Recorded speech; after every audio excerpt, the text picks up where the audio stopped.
Pessoal, bem-vindos a mais um Deadline Podcast. Hoje eu estou aqui com um amigo, cliente, né, muito especial, o Igor. Ele é advogado de negócios, tem a MSL, sócio da MSL Advocacia de Negócios. E hoje nós vamos conhecer um pouquinho, né, um pouco sobre a trajetória dele, né, como que eles levaram a MSL para outro nível, né? A gente vê o mercado jurídico aí com uma coisa muito mais simplória em alguns pontos, né? Com muitas normas também, a gente quer desmistificar um pouquinho esses pontos. Igor, se apresente aí para a galera. Legal. Prazer ter você aqui.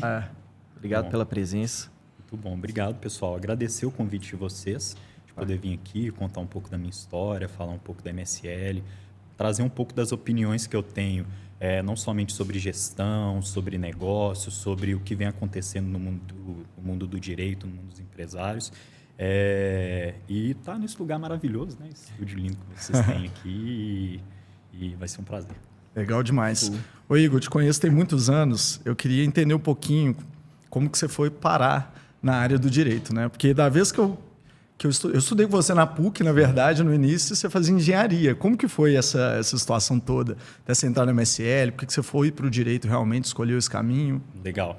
Eu sempre fui uma pessoa muito inquieta. Eu sempre fui voltado ali para música, para esporte, desde quando eu era adolescente. Então, quando eu estava saindo do ensino médio, eu me deparei com uma situação a situação que todos os jovens se deparam, que é: o que eu vou fazer da minha vida? O clássico. E eu era muito bom em matemática, muito bom em física, então eu pensei, vou aliar isso que eu sou bom com um desejo que eu tinha de ir para a área de música. E aí eu decidi fazer engenharia elétrica, porque engenharia elétrica tem especializações voltadas para produção musical, algo nesse sentido. Que legal, não tinha a menor noção que você tinha ido para engenharia por causa disso. Exatamente. Só que quando eu cheguei lá, eu vi que era outra coisa, né? Na primeira aula de cálculo, eu falei, aquilo que eu aprendi no ensino médio... Não valeu de nada. Não valeu de nada. E na época eu já estava trabalhando no escritório do meu pai. E trabalhar no escritório do meu pai foi uma experiência que para mim foi muito boa, porque eu pensei que eu ia chegar lá sentando na janela. Ia chegar a ser o rei do escritório, mas o pensamento do meu pai era outro. Ele queria me moldar para o mundo. Então, Legal. Ele me colocou para ser office boy, para ficar levando papel, fazendo relatório de cliente. E, curiosamente, eu estando insatisfeito com a engenharia e fazendo esse trabalho mais administrativo para o meu pai, eu comecei a gostar do direito. Legal. E aí eu decidi sair da engenharia e ir para o direito. Chegando no direito, eu me encontrei. Foi uma experiência sensacional. Legal. Então, desde a faculdade ali, você gostou de todo o curso? Teve um desenvolvimento bom ali? Como é que foi? Minha faculdade, a faculdade de Direito especificamente, ela tem um período de maturação muito grande. No sentido de que a gente começa a faculdade achando que vai ser igual a série Suits, que a gente vai fazer júri simulado, que vamos participar de casos práticos, mas na verdade não. As primeiras matérias são muito chatas e elas trazem para a gente uma sensação de que aqui é tudo muito ruim. E depois o curso começa a gostar. Então, o que eu fazia para deixar a minha faculdade mais legal? Eu comecei a gamificar a minha faculdade, no sentido de como que eu posso tornar isso um desafio para que eu tenha vontade para estudar. Então, eu comecei a estudar para as provas e fazer resumos para essas provas no intuito de vender esses resumos para os meus colegas de faculdade. Para quem estava, por exemplo, num período anterior ali? Exatamente. E para as próprias pessoas da minha sala.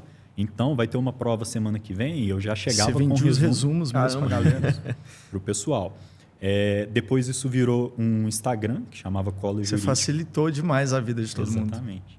E eu comecei a colocar esses materiais de graça, não só no Instagram, mas no site que eu tinha para desenvolver. Hoje o Instagram da College Jurídica ele virou o seu Instagram direto. Exatamente. Legal. E isso me motivou muito no meu curso.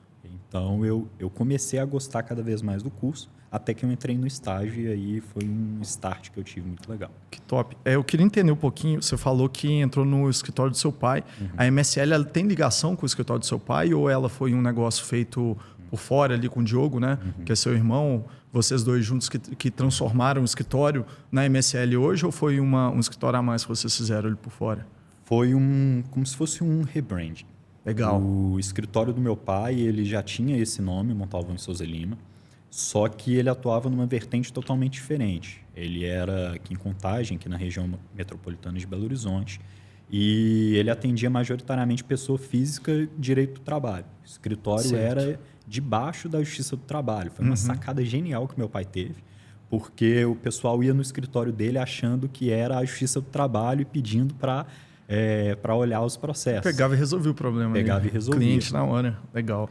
Só que o tempo muda.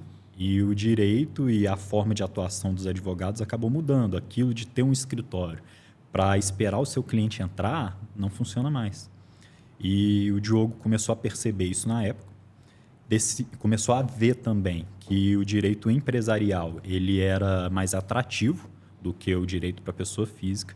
E aí ele decidiu fazer esse rebrand na marca. O meu pai já estava tirando o pé também e me chamou para aceitar esse desafio. Seu pai hoje é aposentado, né? Praticamente. Ele pega casos ali específicos. Bem Sim, específicos. legal. Até para o pessoal entender um pouquinho melhor, porque o seu irmão, se não me engano, ele é um pouquinho mais velho que você, né? E ele começou a trabalhar com seu pai antes, depois entrou você. Como que foi esse período aí? Ele começou bem antes. Meu irmão é quase 10 anos mais velho que eu. E quando ele começou, ele começou a ter a prática do direito, viu toda essa questão de que o direito empresarial era mais atrativo e decidiu começar a ir para essa vertente. Só que na época eu ainda era muito novo, estava entrando na faculdade e eu acabei tomando uma decisão, que foi uma decisão de que eu ia sair do escritório deles, do estágio que eu estava. Eu fiquei lá 1 ano e pouco, mais ou menos. Por que eu tomei essa decisão? Porque eu queria sair da minha zona de conforto. Mesmo o escritório sendo do meu pai, do meu irmão, e eles tendo um tratamento comigo de não me tratar como diferente... Você queria entender o mercado por fora, como que Exatamente. funcionava, né? Eu queria entender o mercado e, querendo ou não, se eu acordei doente em casa, o meu pai não vai me deixar trabalhar. Isso é O verdade. tratamento sempre tem alguma coisa ali, desse Exatamente. subjetivo que é diferente. Então, eu decidi ir para o mercado, decidi sair totalmente da minha zona de conforto, decidi ir trabalhar em Belo Horizonte, que fica a 45 minutos de onde eu morava aqui em Contagem, e aí eu comecei a ver os desafios do mercado. Então, eu saí dessa zona de conforto, fui para o mercado em busca de aprendizado e em busca de mostrar o meu valor. E você ficou quanto tempo ali trabalhando para outra empresa, no caso? Eu fiquei 3 anos no escritório. Isso aí era em qual ano, só para mim pensar aqui? Rapaz... Para ter uma noção de o que é MSL hoje, 2017. 17. Então, mais ou menos. 8 anos atrás, mais ou menos. 8 anos atrás. Tá, E legal. esse escritório, ele tinha alguma especialização? Tinha. O escritório chama Muse Associados, inclusive um beijo pro Muse.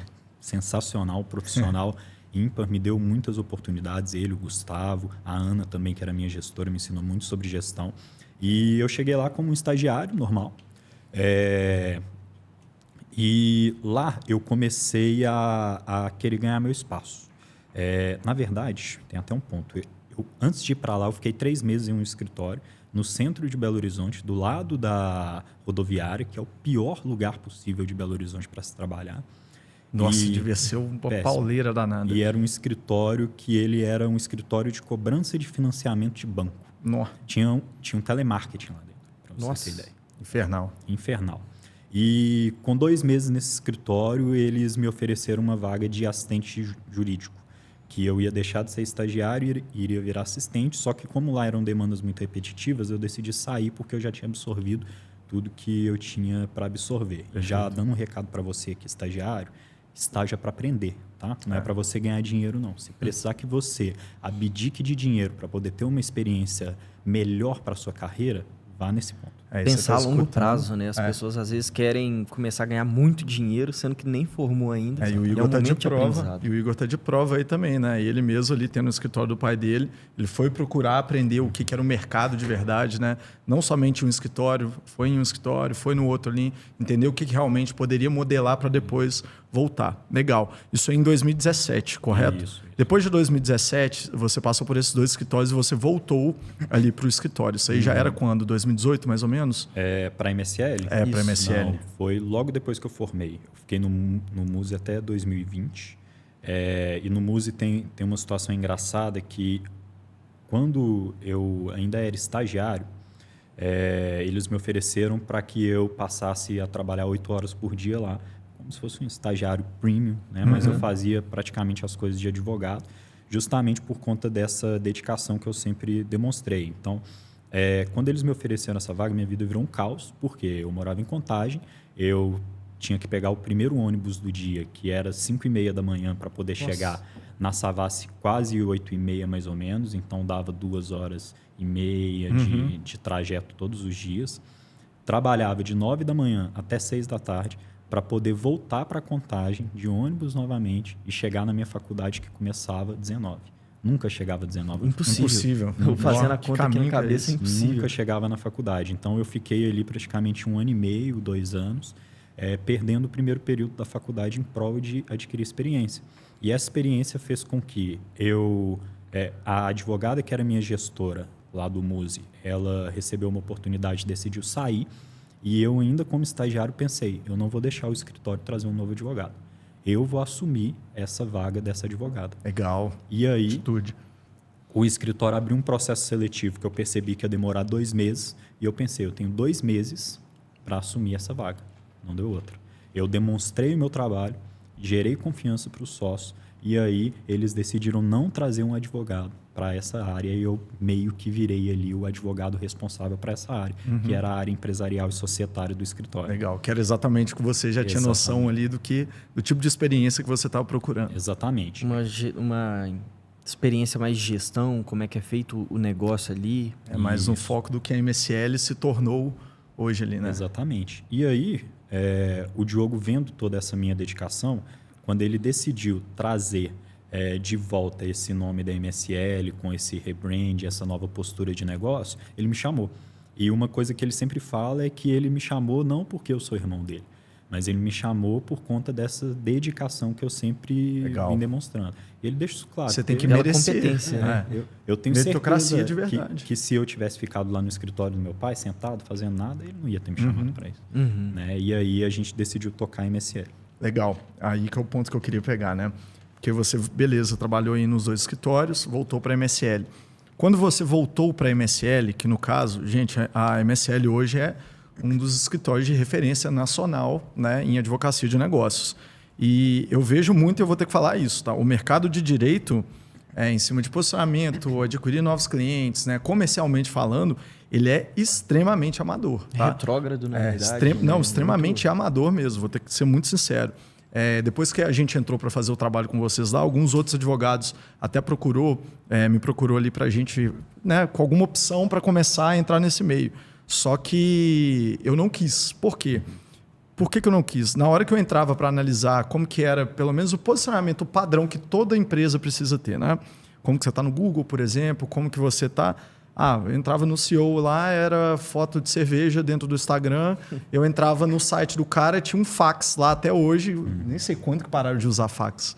Não sei, tem muitos anos. Muito tempo. Muitos anos, exatamente. Então, assim, eu queria entender, quando você voltou para a MSL, né, já tinha um nível de maturidade diferente? O que seu irmão já tinha construído ali?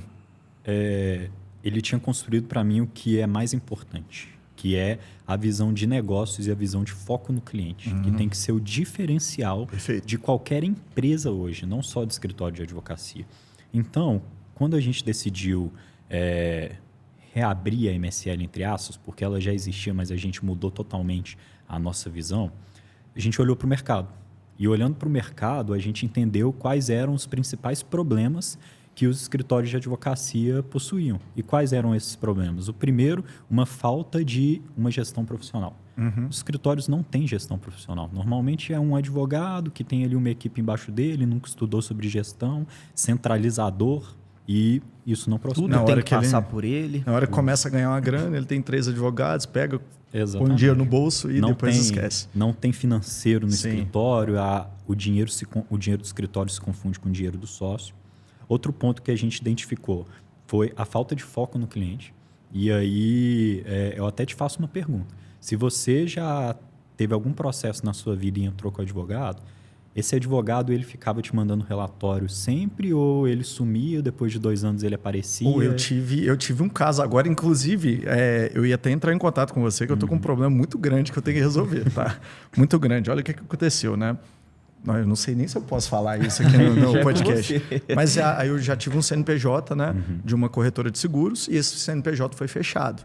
Uma outra empresa muito grande começou a usar esse nome, né? Só que começou a fazer um tanto de coisa errada.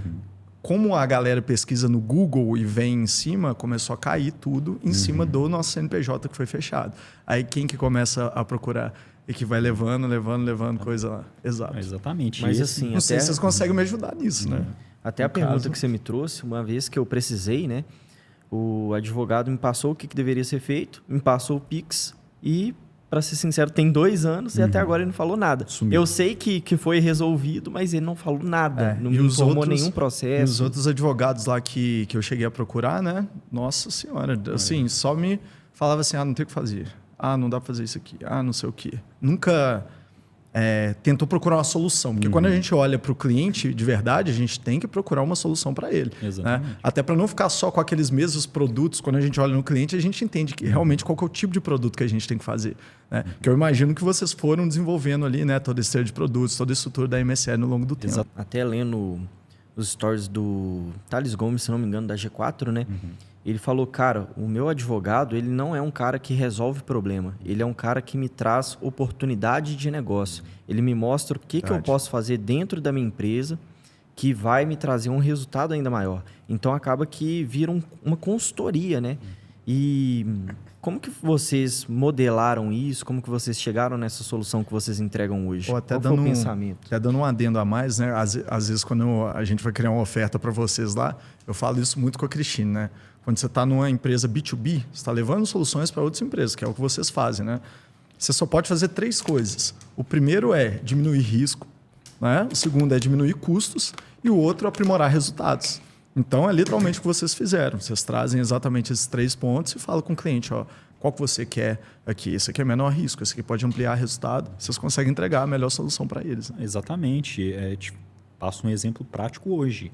Hoje eu fiz uma reunião com o cliente que existe um benefício tributário, e não vou entrar em técnica, que chama PERSE, que ele é um benefício que o governo determinou o zeramento das alíquotas dos impostos federais por 5 anos. Imagina você, empresário, ficar 5 anos sem pagar imposto federal. Não. E aí, o que aconteceu? O governo percebeu que esse benefício era bom demais e decidiu começar a podar esse E benefício. cortou agora de vez? E agora, na semana passada, ele cortou esse benefício. Nossa. Nós temos alguns clientes que faziam a utilização desse benefício.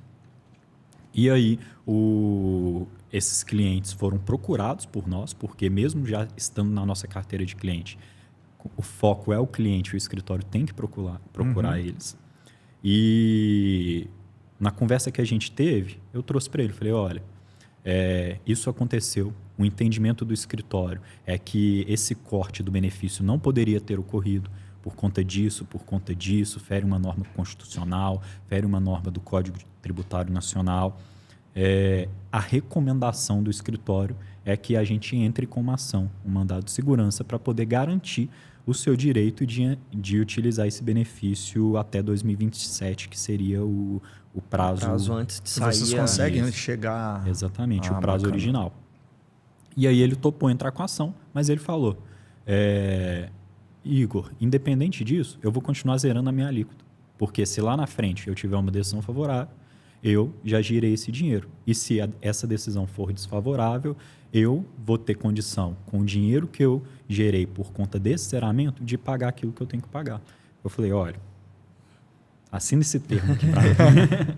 por favor. Perfeito. Assina esse termo aqui para mim. Assume a responsabilidade. Assume a responsabilidade e a gente vai entrar com a ação e a gente está bem esperançoso de que. Mas assim, vai ser você não positivo. esperou o cliente descobrir o problema e ter que te ligar para ver o que seria feito. Vocês anteciparam essa manobra. Com certeza isso traz uma fidelização e também uma indicação muito grande, né? Por causa da confiança que é construída ali dentro. Exatamente. É o foco no cliente total. Hoje, nós já somos um escritório estruturado, nós temos diversas áreas, mas o pensamento de foco no cliente, ele tem que estar na cabeça do profissional desde quando ele está abrindo o escritório dele ou até mesmo quando ele está no escritório de outras pessoas. Por quê? Porque uma prestação de serviço bem feita, acima do normal, e quando eu falo bem feito, não é o ordinário, porque cumprir o prazo que você tem que Coisa cumprir... mais simples de todas. Está dentro obrigação, do seu verdade. job description. Sim. Mas fazer o extraordinário abre portas tanto para uma carreira individual quanto para uma carreira coletiva. Legal. E aí tem que ter esse pensamento. Eu queria entender um pouquinho mais também, voltando ali na parte da MSL, quando vocês voltaram, você voltou para o escritório, né? Estava o Diogo ali já construindo ali. Vocês tinham quantos funcionários na época quando você entrou no escritório? Só para a gente ter uma noção de escala do que tomou a proporção da MSL daquela época até o que é hoje. Isso em 2020, né? Quando Isso, você fez 2020. Nós tínhamos exatos... Contando sócios ou não? Pode contar os Pode. sócios. Contando sócios? 3 funcionários. 3 funcionários. E Que são são quantos? 3 sócios. Então, o crescimento de vocês de lá para cá foi 5 anos, né? Totalmente exponencial. Exatamente. O diferencial da MSL é o potencial de negócios dela. Nós temos um diretor comercial que ele vende areia no deserto. É impressionante. Matheus, né? O Matheus, Fera inclusive pra um caramba. abraço, Matheus. Se o Matheus estivesse sentado aqui agora, ele te vendia o seu microfone. Desse jeito. E a gente consegue ter uma distribuição de tarefas muito bem efetiva. Mas quando a gente começou, era o Matheus na parte comercial. Então o Matheus está com vocês desde o início. Desde o início. Legal. Era o Matheus na parte comercial, o Diogo como CEO, mas também comercial, porque a gente tinha que, tem que tinha vender, fazer né? girar. Trazer gente. E a operação era toda comigo. Toda comigo. Depois nós trouxemos 2 estagiários, o Luan e a Camila, sensacionais. Estão lá até hoje? Não estão, já saíram. Mas, sim, tenho total admiração por eles. E a gente tocava sozinho. Né? Hoje nós já estamos com uma estrutura de mais de 50 pessoas, isso sem contar os nossos executivos que são espalhados pelo Brasil fazendo a venda dos nossos produtos. E tudo isso se deu por conta desse arranjo de competências que nós tivemos. Então, eram 3 sócios que se complementam. Então, sócios devem se complementar. 2 sócios que fazem a mesma coisa não saem do lugar, vão bater cabeça. Exatamente. Então, nós tínhamos o Diogo como um CEO, que é o rosto do escritório, tem a visão de futuro, ele define as estratégias. Nós temos o Matheus como o diretor comercial, que, como eu falei, vende o microfone para você. Eu era responsável pela operação e, como diretor jurídico, eu sou responsável pelas estratégias do jurídico, a gestão das pessoas que estão dentro dessa estrutura. E depois nós trouxemos um outro sócio, que é o Marcelo, que veio para fazer a nossa diretoria de operações. O Marcelo é um profissional sensacional. Excelente. Sensacional. A gente percebe ali claramente quando entra na MSL toda a organização dos processos, das pessoas ali, né? Muito interessante. E uma organização que muita empresa não tem e que vocês conseguiram construir. No início eu fiquei curioso, a forma de captação que vocês tiveram desses primeiros clientes, o que vocês usaram de base ali? Relacionamento. Como é que foi a construção disso aí? Eu queria entender, porque né, no início ali você, Matheus e Diogo, né? Como que vocês conseguiram entrar nos lugares certos, né? Chegar nas pessoas certas? Relacionamento. Tudo é questão de intencionalidade. Você tem que ser intencional, não só nos ambientes que você frequenta, mas a forma que você se veste, a forma com que você fala, a postura que você demonstra, porque isso tudo vai fazer com que você se conecte com pessoas que vão te levar para o próximo nível. Então, o Diogo e o Matheus, eles são pessoas extremamente bem relacionadas. Eles têm uma gama de contatos muito grande. E no começo isso foi essencial para que a gente pudesse sair do ponto zero e chegar no ponto que nós estamos hoje. E o que a gente fez? A gente trouxe essa lógica do relacionamento que os dois tinham para o futuro da empresa. Então, hoje, a gente não depende do relacionamento deles, mas ao invés de nós... vários parceiros, isso, ao invés de nós fazermos uma captação de cliente por cliente, nós captamos parceiros, que são as pessoas que vão trazer para a gente diversos clientes. Então, deixa de ser uma pesca de vara, que você fica ali com a vara esperando pegar um peixe, para ser uma pesca de rede que vem... Vocês fizeram uma coisa que eu acho primordial e que o porquê que a grande maioria das empresas morre e elas não crescem, né? Que se chama distribuição. É o mesmo processo de franquia, licenciamento, da mesma forma que vocês estão com o processo de licenciamento agora, né? Que foi expandir a base que vai realmente puxar aquele trabalho para vocês ali para dentro da empresa. Legal demais. E uma coisa, qual que foi o ponto, né, de disrupção que eu falo assim... Em que momento que você percebeu assim, agora a MSL vai acelerar? Porque vocês estavam ali, vocês três, tiveram os 2 estagiários, né? Mas qual foi o diferencial ali que chegou num ponto que vocês falaram, agora a gente tem que ir para cima? Né? Porque depois que começa, você não pode voltar mais, não. Cara, acho que são vários pontos. Né? Acho que uma trajetória de uma empresa ela é pautada por pontos de inflexão. Quem já leu o livro do Flávio Augusto chama exatamente pontos de inflexão. Ele conta que na vida da gente, fazendo um resumo para você que nunca leu, na vida da gente nós nos deparamos com diversas situações que você vai ter que escolher entre um caminho A e B. E essa escolha pode definir o seu futuro, que são os chamados pontos de inflexão. Numa empresa, isso acontece quase que diariamente. São diversos pontos, diversas mudanças de estratégia. Então, uma empresa ela sempre tem que estar atenta aos movimentos de mercado para que ela possa se antecipar e aí ela poder crescer. E quando que eu percebi que a MSL daria certo? Foi quando a gente identificou o nosso primeiro ponto de inflexão e a gente não teve medo nenhum de fazer uma correção de rota. Então, eu percebi que, pela característica do sócio, pela característica do nosso negócio, independente daquilo que acontecesse no ramo externo, a gente já está preparado para poder adaptar e continuar crescendo.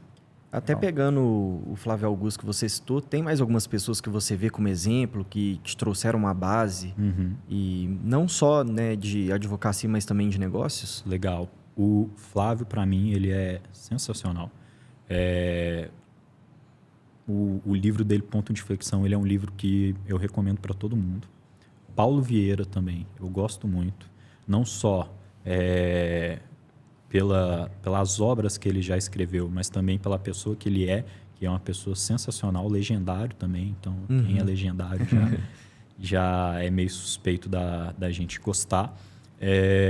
O Thiago Brunet, também gosto muito das obras dele. Tem um livro dele que chama...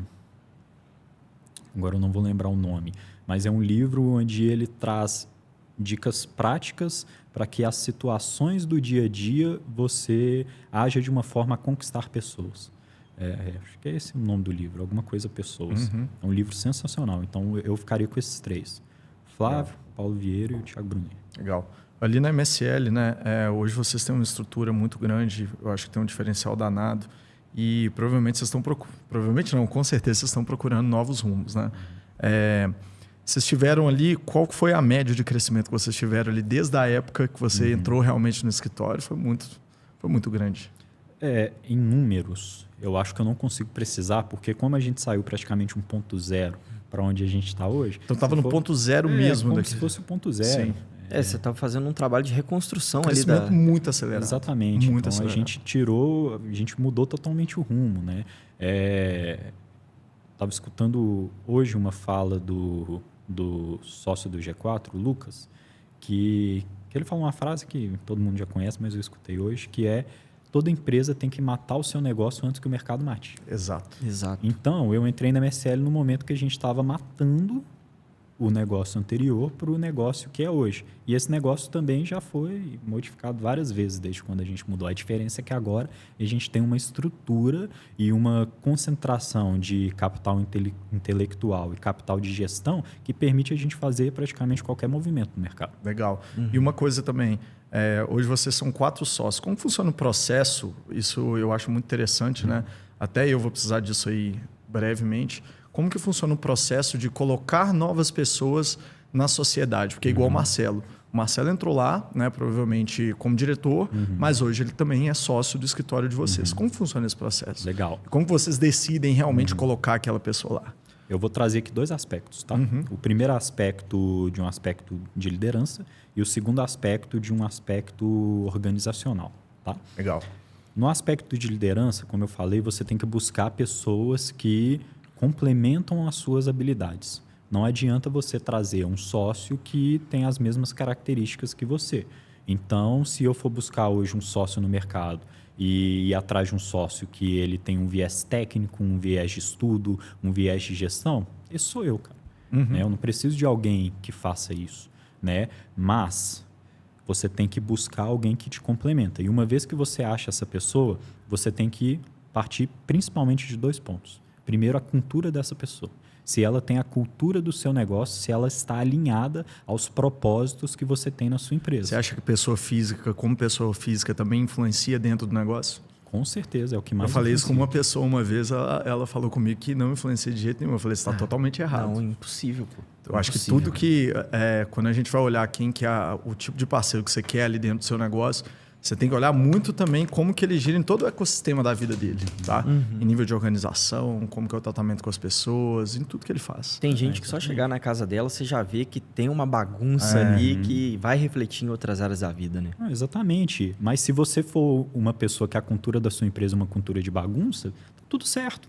Né? Você só não pode ter... Um startup louca da vida aí. Tá tudo certo. Você só não pode ter uma pessoa que vai ter um poder de decisão dentro do seu negócio e... expando aqui até para pessoas que não têm poder de decisão, tá? Mas que ela esteja totalmente desvinculada da cultura que você quer passar. Então, dá o exemplo do Marcelo. O Marcelo, ele é um profissional com 20 anos de experiência no mercado corporativo, já foi executivo de grandes empresas multinacionais. A gente precisava dessa competência que ele tem para que a gente desse o próximo passo dentro do escritório, mas o principal ponto que fez com que o Marcelo virasse sócio da MSL é a pessoa do Marcelo, a cultura do Marcelo. O Marcelo é cristão, ele é um pai de família, ele é um homem honroso, ele tem a mesma visão que a gente, que é uma visão de negócio, uma visão de foco no cliente. Então, ele estava totalmente alinhado ao escritório, que seria diferente se ele fosse uma pessoa da esbórnia, da boêmia. Né? Como eu falei, nenhum é certo e nenhum é errado.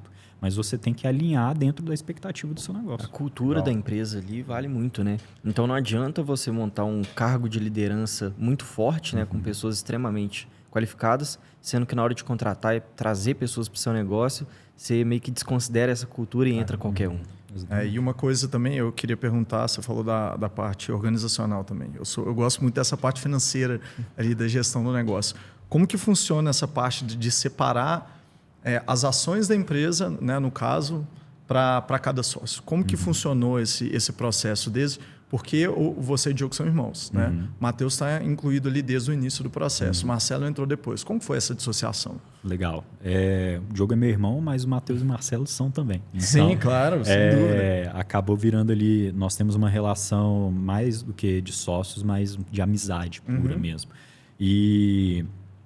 Em relação à participação, ela é em relação às suas próprias competências. Né? Então, o Diogo ele tem um carisma que é impressionante. Né? O Diogo é uma pessoa que, quando entra num ambiente, todo mundo vê ele entrando.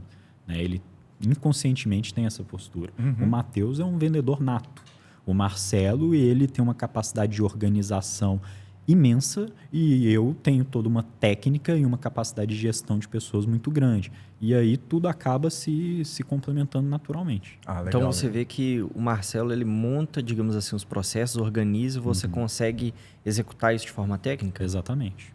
E como é que foi o ponto ali para contratar as primeiras pessoas? Teve algumas frustrações? O que já passou ali na parte de pessoas dentro da sua empresa? Cara,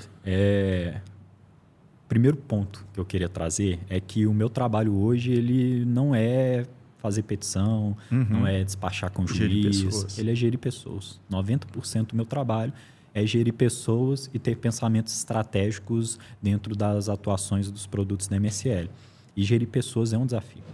É um desafio principalmente considerando que eu sou uma pessoa muito nova e que por muito tempo na MSL, mesmo eu estando como diretor jurídico, eu era o colaborador mais novo da empresa. Né? Tinha estagiário que era praticamente da minha idade. E quebrar Esse paradigma, esse né? paradigma, no começo eu achei que seria difícil. Mas depois eu percebi que, primeiro, eu não devo nada a ninguém. E segundo, agindo com naturalidade e demonstrando a pessoa que eu sou, as pessoas iam entender meu método de gestão. Iam te respeitar Iam também, me né? respeitar. E isso aconteceu facilmente. Mas, como eu falei, o maior problema de gestão é cultura. Você tem que ter pessoas alinhadas à sua cultura. Porque se você não tiver esse alinhamento, isso vai se contaminar. É a fábula do fruto da árvore podre. Quando a árvore está podre, o fruto vai ficar podre. Sim. Não tem como. Então, se você traz uma pessoa que vai gerar uma quebra de cultura, isso vai dificultar muito a sua gestão. Isso vai fazer com que diversas pessoas saiam da sua empresa e, principalmente, vai gerar uma frustração em você mesmo como gestor. Então, no momento da contratação, a minha maior recomendação é a seguinte: técnica você treina, cultura você não treina. Legal. Exato. É um ponto legal, né, para a gente entender nessa questão de cultura e também de liderança. Ontem mesmo eu estava no restaurante e eu estava ouvindo um cara que é do lado, que é empreendedor, falando, cara, entrou um funcionário novo, bom, trabalha bem demais, só que um outro funcionário começou a contaminar ele e o rendimento dele caiu, ele começou a me desobedecer. Já passou por isso dentro da MSL? Como que vocês resolvem isso, né? Isso acontece muito.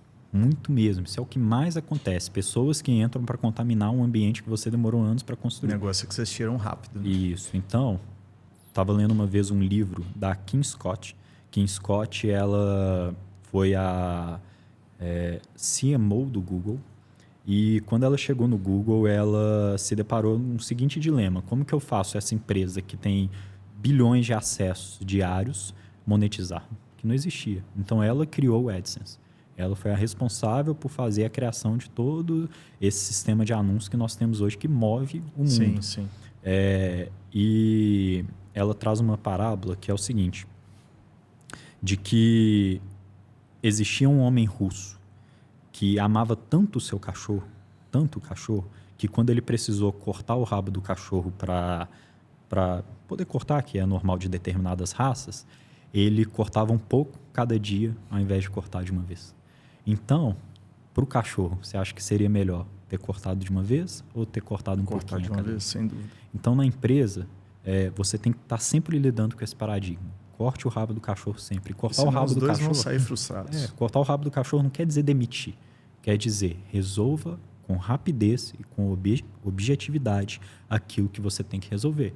Então, se você está com um problema com o colaborador, seja uma deficiência técnica ou seja uma deficiência cultural, você tem que sentar, ser bem claro naquilo que essa pessoa está fazendo, trazer para ela pontos de melhoria que ela tem que resolver, deixar ela te auxiliar na construção de um plano para essa melhora e, se mesmo assim não funcionar, aí o desligamento se torna uma opção.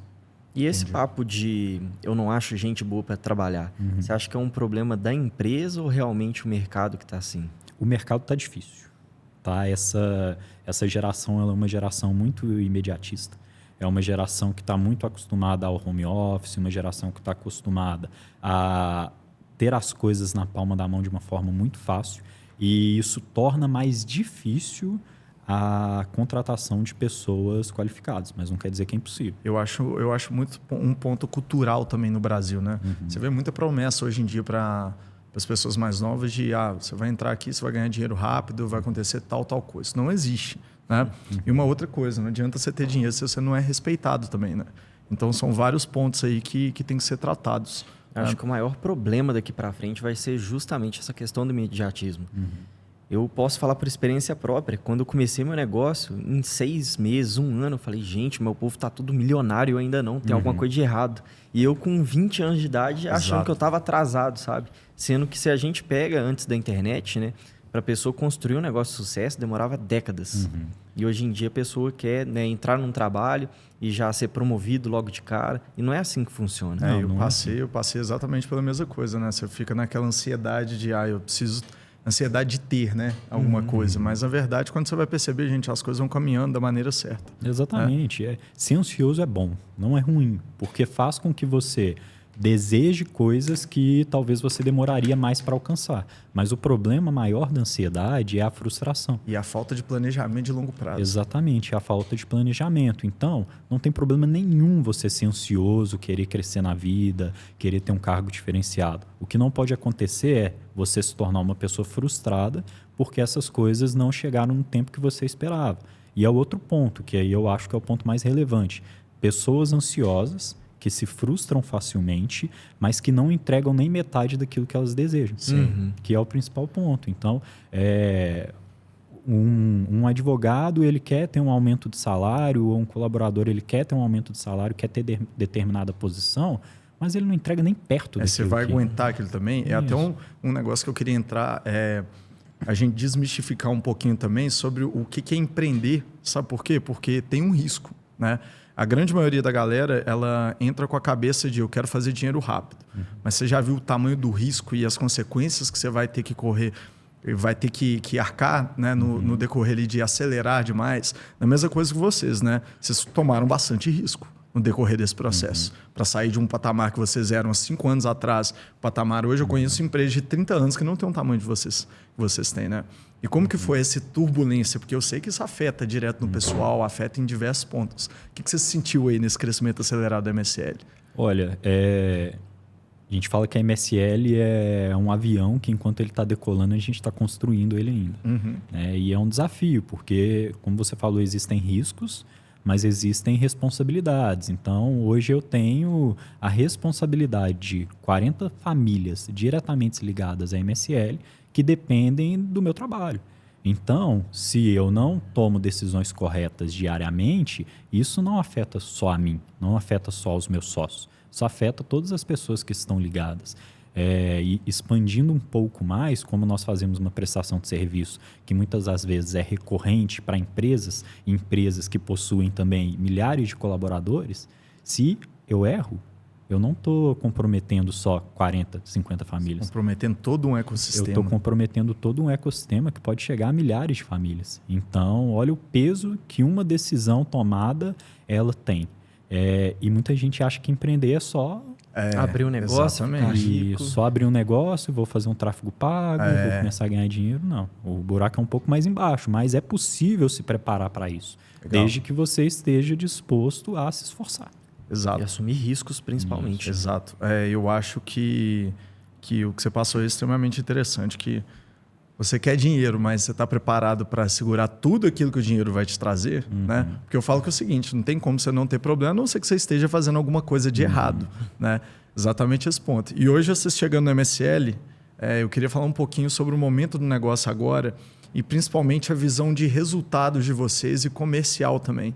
Eu vejo que vocês têm assim, uma metodologia comercial muito legal, uma visão de resultados, tanto de parceiro. Quando a gente foi fechar com vocês lá também, né, para fazer todo o trabalho de aquisição de novos clientes, agora fazendo a estrutura de aquisição ali de parceiros para se tornarem licenciados também da MSL, uma coisa que o Diogo falou no início, e vocês também, todos os sócios falaram, nós gostamos de resultado. Né? Como que é essa visão, o que você espera dos seus colaboradores e passa para a galera como que é essa parte de resultado ali com a galera. Legal. E como que é essa pressão também em cima da galera. Pressão é o que molda o homem. Né? Nenhum ferro, nenhuma espada ela é forjada sem a correta temperatura e pressão. Então, se você quiser ficar no mesmo para o resto da sua vida, você fica numa pressão baixa, não é o que eu quero. Mas como que a gente passa isso para a equipe? Primeiro, mostrando a cultura, deixando isso bem claro. Então, é como você falou, na MSL a gente não tem visão de resultado só no Instagram. A gente tem visão de resultado até na contratação de uma prestação de serviços de marketing, como a gente fez com vocês. E a gente deu um trabalho para você, para fechar aquele contrato lá. Mas...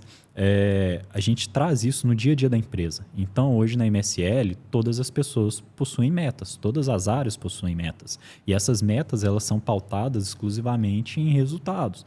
Então, o advogado X, ele não vai ter uma meta de tenho que cumprir X prazos em tantos dias. Não, a meta dele é o que esse advogado consegue fazer e entregar que vai gerar ou um resultado para a MSL ou, principalmente, um resultado para o nosso cliente. Esse é o ponto. Então, advogados eles possuem metas de êxito financeiro para o cliente, eles possuem metas de obtenção de decisões favoráveis, eles possuem metas de entregas de projetos em 100% dos prazos. Para quê? Para que essa cultura de resultado ela seja estabelecida. Na semana passada fechou o trimestre, na verdade foi essa semana, né? Segunda-feira. Foi segunda. Nós fechamos o trimestre e o comercial estava a 2 contratos de bater a meta do trimestre. Na própria segunda-feira mesmo. Na própria segunda-feira. E olha como a cultura ela é relevante. O pessoal não saiu do escritório até que os contratos fossem fechados.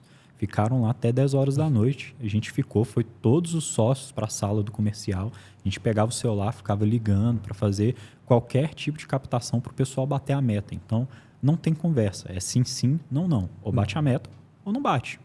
E isso tem que estar enraizado na cultura. 98% não vale, tem que Exatamente. ser o 100%. Eu achei muito bom, né? Porque vocês dão um exemplo também. Então, na hora que apertou ali, vocês foram, né, no comercial, ligaram junto com o pessoal e participaram ali da... O Igor tá no final de semana, quase todo final de semana, na MSL lá, trabalhando sem parar. E essas metas para os funcionários, que geralmente o pessoal pensa em colocar bonificação só para vendedor.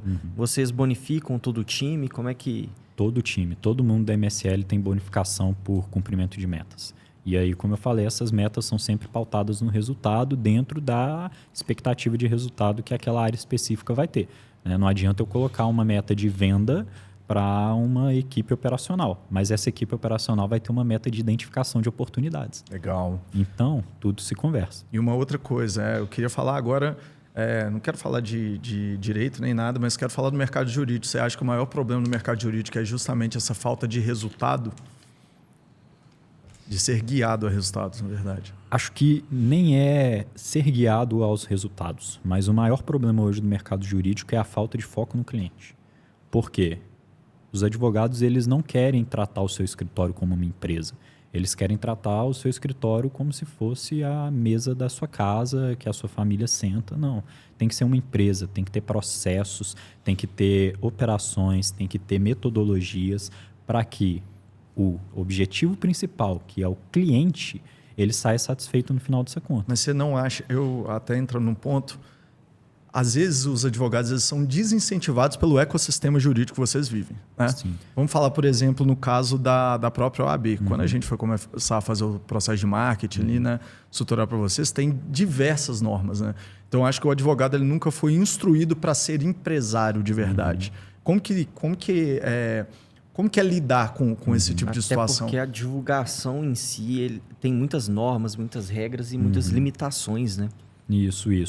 Isso é um problema que eu entendo que ele vem desde a faculdade. Desde a faculdade, o advogado ou bacharel em direito, ele é treinado para ser um profissional que não tem visão empresarial, que não tem visão de crescimento, que não tem visão de negócio. Ele é treinado para fazer interpretação legal ou para ir para uma linha de pesquisa dentro do mestrado. E isso muito se dá, talvez, por um excesso de formalismo causado não só pela OAB, mas pela própria cultura do advogado. Né? O Brasil é um país onde o advogado ele é chamado de doutor por um decreto real lá dos tempos da monarquia. Então, vem se criando ali toda isso é meio louco, Isso. Né? Vem se criando ali toda uma história para que o advogado seja uma profissão nobre. Só que o nobre, às vezes, ele se confunde com o arcaico, ele se confunde com o atraso. Então, dando, por exemplo, marketing, a OAB pega muito pesado. Ela impede que os advogados façam marketing sobre a justificativa de que a advocacia é uma profissão nobre e é uma profissão que não pode ser comercializada, não se pode mercantilizar a advocacia. Mas eu acho isso um absurdo. Aí você arrebenta o mercado jurídico inteiro, não faz sentido nenhum. Exatamente. E aí o que acontece? Você não mercantiliza a advocacia como um produto e você acaba privilegiando poucos que às vezes possuem um nome, né? Um nome, uma fama mais expressiva no mercado, que é diferente do que acontece nos Estados Unidos. Eu percebo muito que muita gente preocupada demais com excesso de renome, né? mas pouco preocupado em como expandir ali o negócio. Exatamente. Então, eu te pergunto, como que o advogado recém-formado, que quer começar a atuar em uma área, ele tendo todas as competências necessárias para atuar nessa área, pós-graduação, mestrado, seja lá o que ele tiver feito, ele vai conseguir prosperar na advocacia individualmente sem entrar para uma banca grande de advogados? É impossível. É impossível. Por quê? Porque ele não vai poder utilizar das ferramentas necessárias para poder fazer a captação do seu público. E aí acontecem os problemas que sempre acontecem, que é o quê? Ele vai ter que ter uma escolha. Ou ele vai virar um advogado de carreira e vai crescer dentro de um escritório e está tudo certo, vai viver muito bem e muito feliz com essa escolha dele. Ou ele vai tentar empreender, vai se frustrar e ele vai ter que abrir mão do tempo dele, que ele poderia estar tendo um pensamento estratégico, para fazer uma captação arcaica de clientes. Para ficar distribuindo cartãozinho. Nossa, isso não existe mais. Mas são as ferramentas que podem hoje em dia, né? E assim, ou a pessoa espera bater um cliente ali na porta dele, ou ele não pode jogar o jogo que todas as outras profissões permitem, né? Então, até trazendo esse ponto, eu queria ter perguntado um pouquinho antes, mas se encaixa perfeitamente no contexto, esse lado de visão de negócios. Com certeza tem os prós e contras das pessoas que escolhem, por exemplo, virar aquele one business person, né? Ou seja, aquela pessoa que cria um nome muito grande sobre ela e ela praticamente não tem equipe nenhuma, o negócio é ela. E tem pessoas que constroem, de fato, né, um negócio dentro da advocacia, que delegam funções. O que você vê, né, que são justamente esses prós e contras a marca dessa... de verdade, né? De ter essas decisões. Tudo é questão de escalabilidade. Tratando o escritório como uma empresa, ele é um negócio. Todo negócio tem que ser escalável. Você não escala nada que é 100% pautado na autoridade e na competência de uma única pessoa. Então, se você não tiver a capacidade de delegar e a capacidade de trazer outras pessoas que vão poder impulsionar o seu negócio junto com você, você nunca vai crescer. Você vai virar um escritório de advocacia, de um grande advogado que escreveu livros e que recebe poucos clientes e vai viver uma vida média. Não é isso que eu quero. Se é isso que você quer, por exemplo, tá tudo certo. Mas não é a vida Cada um que com suas vocês estão procurando, né? Exatamente. Mas assim, as pessoas que chegam nesse ponto, eu acho que é muito fora da curva e não pode ser levado como parâmetro, né? De sou eu o advogado, não tenho nenhuma equipe e mesmo assim teve um sucesso muito grande. São pouquíssimos exemplos. Mas assim, definindo um sucesso muito grande, eu acho que a pessoa sozinha, não sei se vocês têm cases dentro do meio jurídico, uma pessoa sozinha, ela chegou em um tamanho totalmente... Sozinho pessoa... que eu falo, né? São pouquíssimas pessoas ali ajudando. Ela vai ter ali um escritório, vai ter uma equipe, uma estrutura abaixo dela, um ticket muito alto, vai pegar poucos casos, beleza, vai viver bem, mas... E a escalabilidade? Exatamente. E como que você olha hoje, o que é essencial para uma empresa escalar? Quais são as estratégias? Queria entender um pouquinho mais, até falar um pouquinho também do licenciamento que vocês estão agora do MSL Partners, né? Que uma estratégia fenomenal de negócio. Queria entender um pouco mais o que vocês estão pensando aí para o futuro e quais são as estratégias que vocês estão vendo aí para começar a escalar o negócio da MSL. Porque hoje a gente está falando de um negócio multimilionário e a gente pode chegar em um negócio que pode chegar a cifras bilionárias futuramente. O que você pensa? Como que vai ser a estratégia disso aí? Primeiro vou explicar para você e para você que está assistindo a gente o que é o licenciamento. O licenciamento é o MSL Partners, que nada mais é do que a oportunidade que escritórios de advocacia, advogados, assessores de investimento, ou seja, pessoas que possuem bons contatos com empresas ou com o poder público de acessarem o portfólio de serviço na MSL, indicarem esses clientes e serem remunerados através dessas indicações. No licenciamento, essa pessoa vira, consequentemente, um sócio da MSL? Ela vira um sócio da MSL Partners. Legal. Então, se você quer ser sócio da MSL Partners, saiba mais sobre o licenciamento. E qual que é o objetivo disso? O objetivo disso é trazer a nossa prestação de serviço, que tem muita qualidade, para advogados ou assessores ou pessoas que têm bons contatos, que não querem ter a responsabilidade e que não querem ter o trabalho de criar uma operação do zero. E o custo também, né? E o custo e o gasto com estrutura. Então, essas pessoas elas vão poder oferecer serviços que vão complementar a carteira delas, com uma segurança e com o renome da MSL. Então, pensa comigo, você é um escritório tributário e você tem uma carteira muito boa de clientes que são um perfil sensacional para fazer uma holding, por exemplo. E todo dia te liga pessoas querendo saber de holding e você fala, pô, cara, não tem como te atender porque não faço isso no meu escritório. Você está perdendo oportunidades, porque aquele cara, se ele não fechar com você, ele vai fechar com alguém. Ele vai procurar uma solução. Exatamente. E pior, imagina ele fecha com alguém que também oferece o serviço tributário. Você acha que ele vai ficar com você que só oferece o tributário ou ele vai ficar com quem oferece o cara está perdendo toda a esteira de produtos que ele podia estar rentabilizando o negócio. Exatamente. Então, para que ele não precise montar uma operação do zero em determinados produtos, ele vai pegar o licenciamento da MSL, vai oferecer esses produtos para a carteira dele, vai agregar valor para o cliente dele em nome dele e a MSL vai operar. Não, e a gente pode evidenciar que esse realmente é um dos maiores problemas. Até quando a gente vai olhar as pessoas que estão interessadas no licenciamento, quando a gente está conduzindo a oferta, a gente percebe até dentro do CRM. É muito custoso, né, para colocar uma operação tributária dentro do escritório. Tem muita gente ali que vocês falam pode ser custo ali de 50, 60 mil reais devido à complexidade do produto que vocês estão entregando. Não, exatamente. E é um produto que ele tem uma complexidade, mas ele tem que ser entregue de forma qualificada. Então, montar uma equipe para isso, com a experiência de mercado que a gente tem, vai ser muito trabalhoso. E nem é só isso, né? Imagina você gerir essas pessoas ainda. Então, se torna muito difícil. E falando sobre escalabilidade de negócio, eu vejo que existem alguns pontos fundamentais. O primeiro ponto é que você tem que ter uma estrutura que aguente o crescimento. Não adianta você ter um produto escalável se um aumento de demanda vai fazer a sua empresa estourar. E pode arrebentar com o nome da sua empresa também. O outro ponto é que você tenha um produto escalável.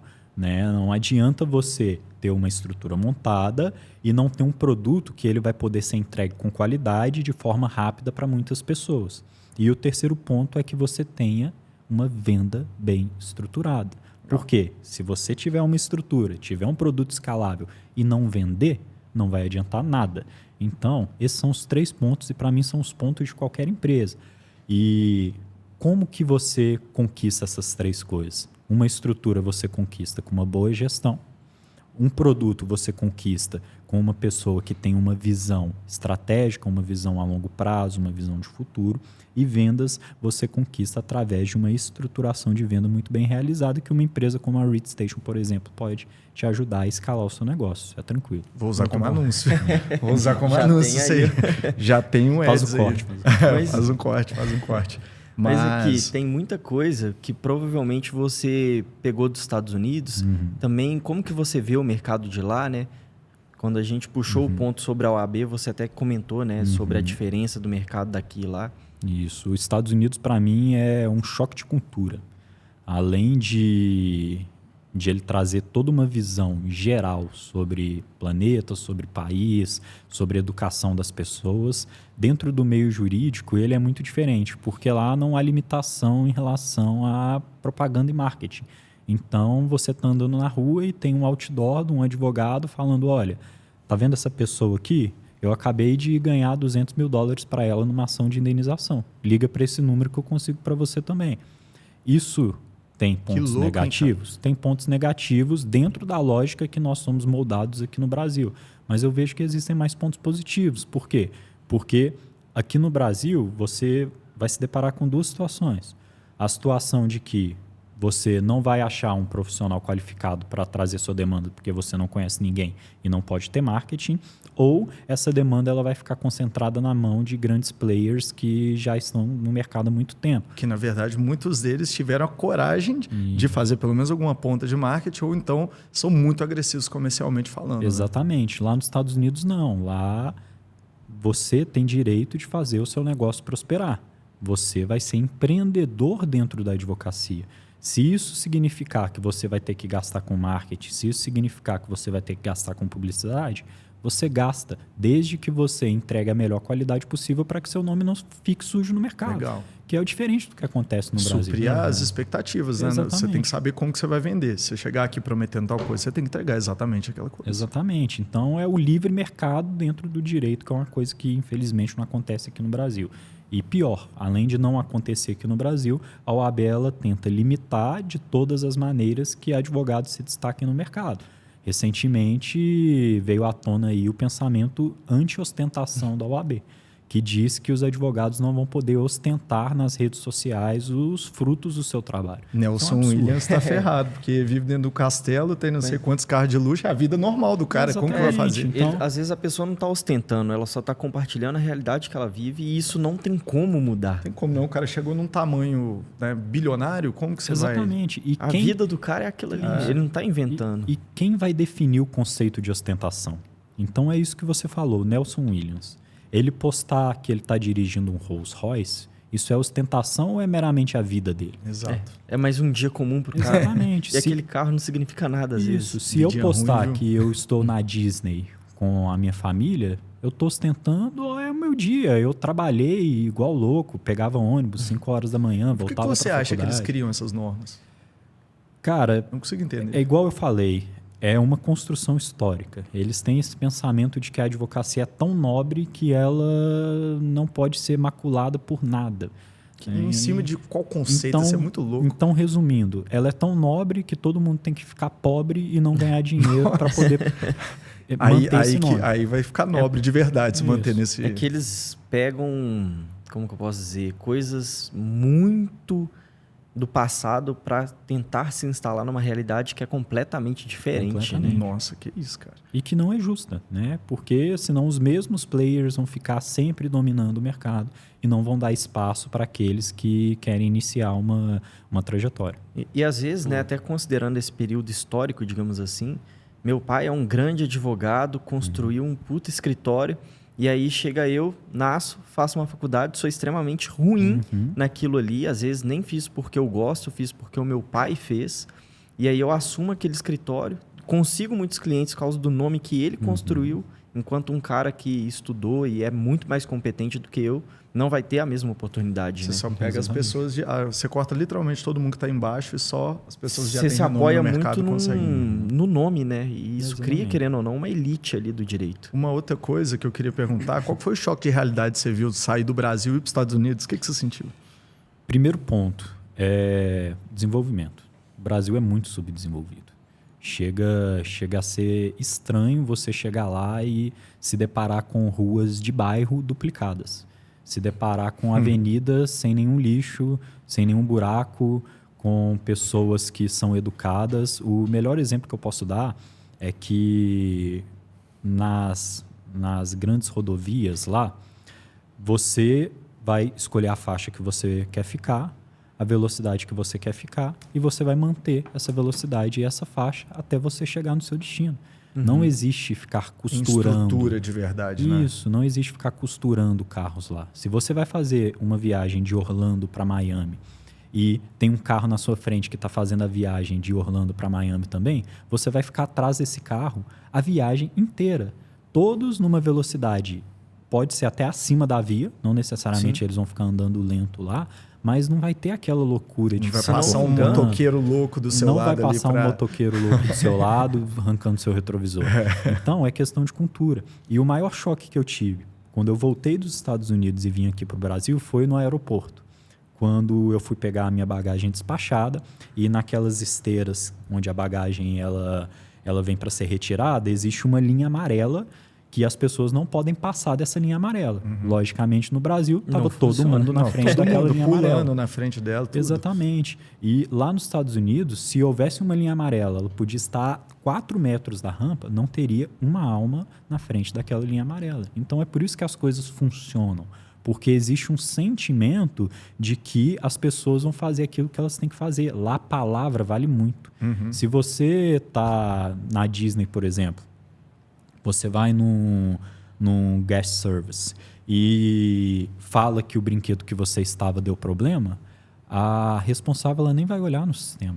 Ela vai falar, é mesmo, me dá aqui sua tag que eu vou te dar um fast pass para você furar a fila no seu próprio brinquedo. Se você está numa loja e você comprou um produto que você já abriu, já tirou a etiqueta e você chega lá e fala, olha, está com defeito, eles vão trocar para você. Se fizer isso no Brasil, todo mundo vai se beneficiar disso para tirar alguma vantagem. Todo mundo querendo passar o outro para trás. É complicado. No Brasil, o povo quer sempre ser o mais esperto. O negócio que eu achei legal dessa questão da rodovia, se não me engano, o limite é 100. Se todo mundo daquela faixa estiver andando a 200 e passar por um radar, não toma multa, né? Eu acho que considera a velocidade do tráfego ali. Isso aí eu não sei. O que eu achei muito legal lá são os pedágios. Lá tem muito pedágio. Mas é um pedágio que vale a pena, porque não tem um buraco na rua. E os pedágios lá para não agarrar realmente o o trânsito... dinheiro é utilizado para aquilo, né? Os pedágios lá para não agarrar o trânsito é como se fosse o sem parar aqui no Brasil. Você só passa, ele bate um flash na sua tag Legal demais. e vai embora. Chega a cobrança depois, né? Chega a cobrança depois. E outra coisa legal, você falou que você vê o retorno dos seus impostos. Lá é exatamente isso, você vê as coisas funcionando. Eu fui num bairro que tinha um campo de golfe público. Eu nunca vi isso na vida. Caramba, e é um campo de golfe de 9 buracos, profissional, gigante. Ele pegava todo o bairro. Público. Que isso? A grama cortada. 100%. Não tem um buraco, não tem um murundu de formiga. Que O doido. pessoal joga como se fosse uma quadra pública aqui no Brasil. Aqui no Brasil, a gente brinca, por exemplo, na cidade da minha avó, que o prefeito, quando ele quer se reeleger, ele vai lá e reforma a quadra e faz uma praça. Então a pessoa faz aquilo lá por um cunho político. De lá fora você vê que é normal do país manter as coisas cuidadas, né? Sem um benefício que eu vou tirar para mim mesmo, né? E é isso que você falou, é natural. Eu acho que as pessoas lá nem pensam que existe outra possibilidade. Então, acho que quando eles vêm aqui no Brasil, o mesmo choque que eu tive positivo, eles têm negativo. Eles falam, pô, mas como assim não tem um campo de golfe no seu bairro? A questão de segurança, você percebeu muita diferença também? Muita diferença mesmo. Lá e relativizando pelo fato de que eu estava em Orlando, que é um local onde, pelo fato de ter muito turista, ele acaba sendo um pouco mais perigoso. Mas você anda lá sem qualquer preocupação. Eu já fui mais para o interior dos Estados Unidos também, mais lá para o meio, um pouco antes do norte, você para num lugar e deixa a chave no seu carro na ignição e sai. Sim, nem encosta. Com os vidros abertos. Até porque lá em algumas regiões, né, por causa do gelo e do frio, você tem que deixar o carro ligado, né, para ele funcionar. Exatamente. Se fosse aqui no Brasil, em menos de 5 minutos, sumiu o carro. E a gente falando de cultura também, eu queria fazer uma pergunta, até conectando esse assunto com outro ponto, né? Eu acho que o crescimento de uma empresa, ele também condiz muito com o seu crescimento pessoal. O que mudou do Igor para lá? Eu acho que o ambiente influencia muito, né? Desde o início, Igor no início da MSL e o Igor agora na MSL no ponto que está agora. Mudou muito.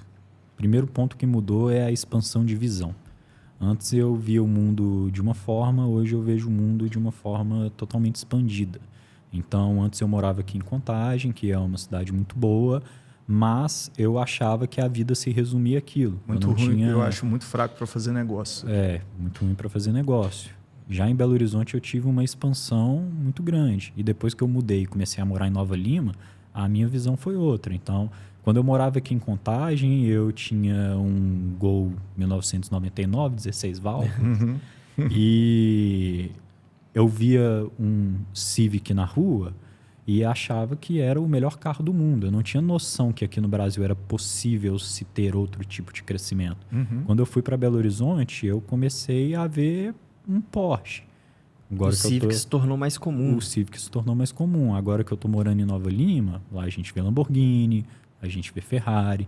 Então, vai se trazendo uma visão de expansão que quando você está num ambiente limitante, você acaba não tendo, que é o que a gente falou, por exemplo, da OAB. A OAB está em um ambiente onde ela tende a limitar, através das suas justificativas, as atuações dos advogados. Mas, quando você vai para os Estados Unidos, por exemplo, e vê como que lá as coisas são diferentes de uma forma positiva, sua visão expande e você vê que as coisas que estão aqui talvez não sejam suficientes para você. Legal. Você pensa em fazer algum projeto fora? Já passou isso? Sim. Esse é um projeto que a gente já conversa nas nossas reuniões de sócios, como que a gente vai conseguir fazer uma expansão internacional da MSL. E aí, no direito, a gente tem uma peculiaridade de que o direito aqui do Brasil não é o mesmo direito no mundo. Então, isso se torna mais difícil, mas existem sim possibilidades. Por exemplo, nós já atuamos no direito internacional, só que a MSL não se resume a direito. escritório de advocacia é um dos negócios do grupo MSL. Soluções de negócio. Isso. Nós temos a MSL Soluções, nós temos a MSL Seguros, nós temos a MSL Ventures, onde nós fazemos investimentos em startups. Então, a gente entende que no futuro a gente vai conseguir ramificar isso bem para o exterior. Não, legal demais. E um outro ponto também, você acha que também a mudança de certas companhias, né? Porque querendo ou não, quando você muda de ambiente, algumas pessoas você não consegue carregar também. Né? Acho que fez uma diferença muito grande para você também. Com certeza. Alguns amigos meus, eles até me acham ingrato porque eu não venho muito na cidade que eu nasci, não saio muito com eles, mas eu acho que não é uma questão de ingratidão. Acho que é mais uma questão, primeiro, de falta de tempo. Com certeza. Não tenho esse tempo, mas também porque às vezes o ambiente que eles frequentam não é um ambiente que eu me encaixo mais. E não que o meu ambiente seja melhor ou pior do que o ambiente deles. A vida só mudou um pouquinho. A vida mudou, os meus princípios mudaram, eu não sou mais de frequentar bar, eu não sou mais de frequentar balada, sou cristão. Então, os ambientes eles vão mudando e você tem que escolher qual ambiente você quer estar para atingir seu objetivo. Isso é uma coisa que eu faço muito. No começo da minha carreira, eu ficava observando as pessoas de sucesso para tentar identificar pontos em comum dessas pessoas e entender, se a cada 10 milionários, 8 têm essas características... Fazem a mesma coisa? Quer dizer que se eu for nessa característica, eu posso ter uma chance maior de sucesso. E quais foram as principais características que eu observei? O primeiro ponto, a grande maioria tem uma fé em Deus. Ou uma fé, não necessariamente em Deus. Mas a grande maioria tem uma fé em Deus. A grande maioria possui uma saúde boa. São pessoas que se exercitam, são pessoas que se alimentam bem e a grande maioria possui um relacionamento estável. Então, eu coloco isso como 3 pilares da minha vida. Para que, com essas características, eu consiga dar o próximo passo na subida da minha jornada. E qual hoje que você mais se identifica e qual que você mais está trabalhando em cima, dentro dessas características? Tudo é questão de ciclo. Eu acho que é impossível uma pessoa ela conseguir ser 100% perfeita toda parte do tempo. Não tem como estar estável, é muito difícil. Não tem como. Então, tem momentos que eu me afasto um pouco de Deus e eu me arrependo disso e depois volto. E quando eu falo me afastar, não é ir para balada. Sim, claro. Não, às vezes, deixo de ir tá indo na culto, igreja. Tem momentos que a minha alimentação piora bastante, que eu não consigo fazer exercício. E tem momentos que o relacionamento não é o melhor do mundo. Mas você sempre tem que estar alinhado para que eles sempre estejam acima da média. Você não pode deixar os aspectos mais importantes da sua vida desmoronarem. É tentar voltar não para um equilíbrio, né? Mas resolver os problemas naqueles aspectos indevidos. Exatamente. Ali. Legal. Um outro ponto também, eu queria entender quando que foi que... Na verdade, quando que foi não. Qual foi o maior problema? Eu falo porque é o seguinte, eu já tive uma sociedade, minha sociedade finalizou. Né? Hoje sou eu sozinho na Rich. Então, assim, qual foi o maior problema que você vê na relação com seus sócios? Como que é lidar? Porque eu sei que tem momentos de desavenças ali com o pessoal. Todo mundo acha que sociedade é tudo de bom, que eu sei que por mais que culturalmente encaixe essas partes, sempre tem desavenças. Como que vocês lidam com isso? Como que vocês resolvem esses problemas de uma maneira mais rápida? Com respeito. Respeito é essencial em qualquer relação de sociedade. Você tem que ter o respeito e você tem que entender que nem todo mundo vai ter a mesma opinião que você. Então, como você falou, uma sociedade não é um mar de rosas. A vida não é um morango, como eles falam. Sim. Existem desavenças, existem diferenças de opiniões que devem ser levadas para a mesa. Então, uma reunião de sócio da MSL, ela pega fogo. Porrada, né? Tiro, porrada e bomba. Mas no final tá todo mundo se abraçando, indo almoçar. Por quê? Porque a gente está focado no mesmo objetivo. Sim. E em nenhum momento a gente falta respeito um com o outro. Vão ter discussões acaloradas? Vão ter, normal, isso é saudável para qualquer tipo de relação. Mas, desde que se mantenha respeito. Eu penso assim, se você faz uma reunião ali, principalmente com sócios, todo mundo concorda com todo mundo, nunca apareceu nenhum tipo de problema diferente, é porque tem alguma coisa errada. Quando vocês geram esse conflito, quando vocês debatem entre si, aparece muita ideia boa que não teria surgido se não tivesse aquele cenário, né? Exatamente, porque várias ideias, várias sacadas de negócio, elas são criadas através do atrito. É o que eu falei, a melhor espada para ela ser forjada, ela precisa de temperatura e pressão. Se ela ficar ali no morno, está sempre tudo certo, isso, né? Isso. Tem até uma palavra que fala que os mornos serão regurgitados. Ou seja, Exato. ou você faz com todo o seu coração aquilo que você está disposto a fazer, ou você não faz, cara. Se for para você ficar no meio termo, engolindo sapo, deixando as pessoas passar por cima de você, você não vai sair do lugar. E uma coisa eu acho que as pessoas, quem está se aventurando, né, no mundo aí de ser empresário, empreendedorismo, a pessoa ela não pode se frustrar muito fácil. Né? Ainda mais em reuniões como essas, né? A gente vê que é uma montanha-russa de emoções, né? Todo esse caminho, ainda mais quando você está num crescimento muito acelerado, cara, sua vida pessoal, ela vira uma bagunça, né? E eu imagino que um de vocês também, nossa, foi uma coisa completamente complicada. Exatamente. E você tem que entender que nem sempre você está certo.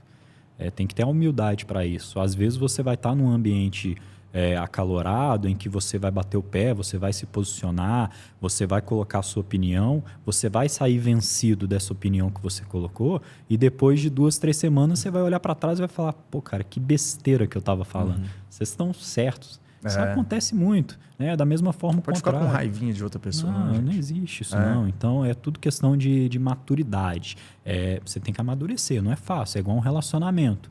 Normalmente, relacionamentos de adolescência, eles não perduram para o resto da vida. Por quê? Porque são 2 pessoas que ainda não têm uma maturidade. Nem se conhecem, né? Isso, exatamente. Então, depois que você começa a ter uma maturidade, começa a criar intimidade com seus sócios, as coisas vão se tornando mais tranquilas de se resolver. Legal. Até falando sobre pessoas e também sobre ambientes, a gente vê que a maior parte das pessoas, quando atinge um certo sucesso, né, elas tendem a buscar a mediocridade, ou seja, elas estabilizam ali, acham que já chegou onde tinha que chegar e acostumam com aquilo. Já você está num ambiente em que o crescimento faz parte, buscar estar, né, entregando mais coisas, buscando novos negócios, faz parte do cotidiano ali. E como que essas pessoas influenciam, por exemplo, quando você está para baixo, né? Porque querendo ou não, tem esses altos e baixos. Como que você faz essa, como que eu posso dizer? Essa gestão psicológica. Isso, exatamente. Cara, a gestão psicológica, ela é um ponto que tem que ser observado na vida de todo mundo. Ninguém está bem 100% dos dias. Ninguém está bem 100% das vezes. A vida é cíclica.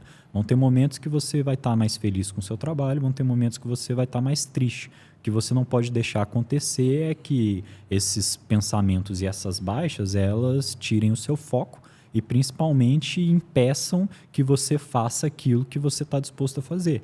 E tá dentro de um ambiente onde as pessoas entendem isso e elas estão sempre te puxando para cima, te cobrando resultado, é essencial para que você não deixe a maré baixar. Né? Então, se algum dia eu tô mais cansado, outro dia não dormi bem, tô pro escritório, eu chego lá no escritório, o Diogo já tá correndo atrás de mim com 3 cachorros na mão, o Matheus tá com 3 contratos para assinar, demanda entrando, o Marcelo tá implementando um sistema novo do escritório, não dá tempo de respirar. Se eu for parar para pensar, pô, será que eu tô bem? Não dá nem tempo de ser. Não existe isso. Então, estar num ambiente onde as pessoas te puxam para cima é essencial, porque você se distrai, você esquece as coisas. Você falou uma coisa da rotina do MSL. Eu queria perguntar também qual foi a influência do posicionamento digital de vocês dentro da internet ali, né? Como que foi? Isso influenciou muito no que a MSL é hoje? Porque eu não sei há quanto tempo vocês começaram a realmente fazer um trabalho ali com o Instagram, né? Com SEO que vocês fazem ali dentro do site, ali no Google também. Ajudou muito ali no processo de crescimento. O posicionamento digital para um escritório de advocacia hoje é essencial.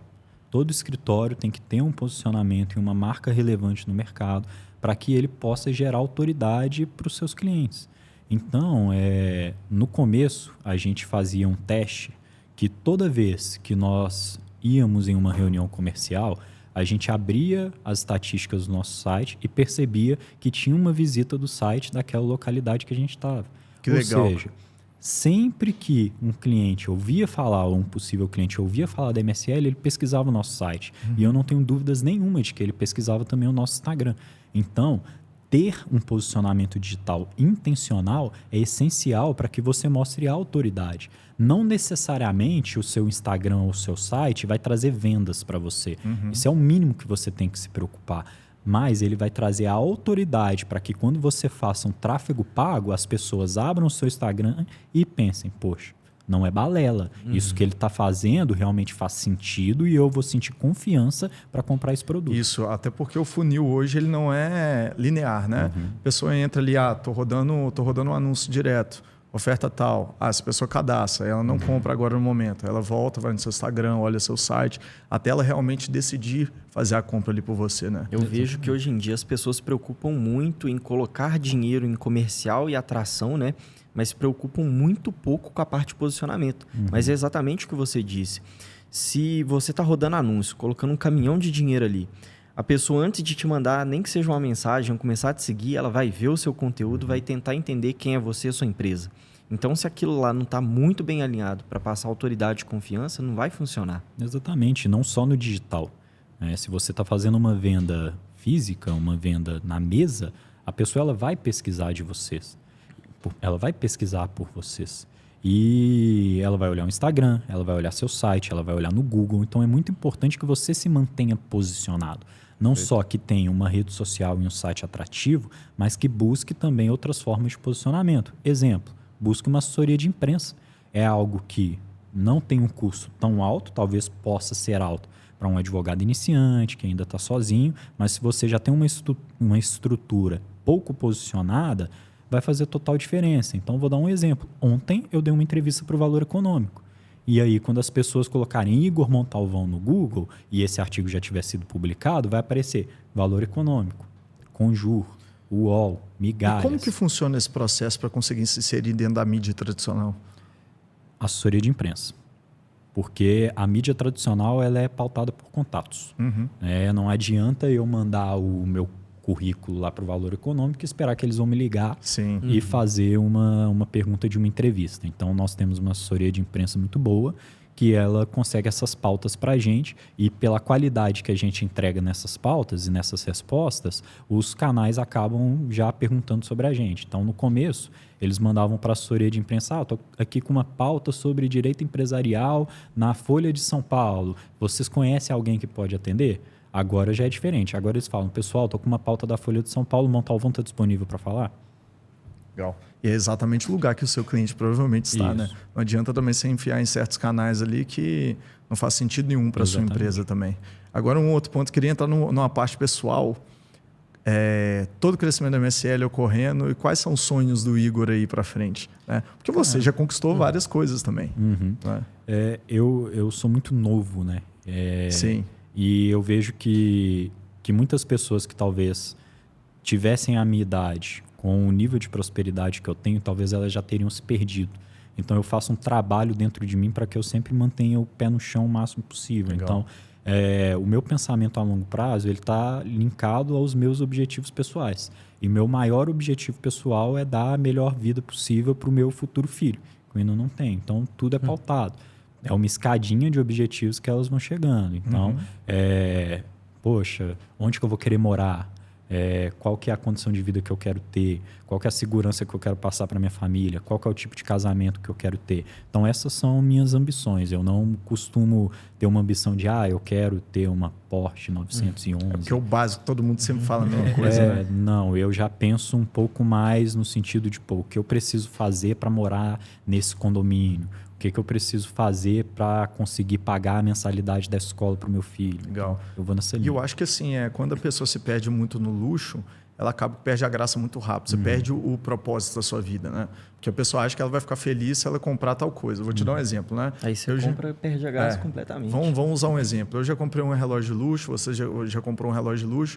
Se a gente compra certas coisas sem contexto, a partir do momento que eu tô com aquilo ali, beleza, que legal. Passa uma semana eu falo... já perdeu o sentido Acabou a graça, não tem completo. sentido nenhum em certas coisas, né? Não, exatamente. Só que relógio de luxo, no caso, eu sou um pouco suspeito para falar, porque Não, eu compro, não perco a graça. não, com certeza.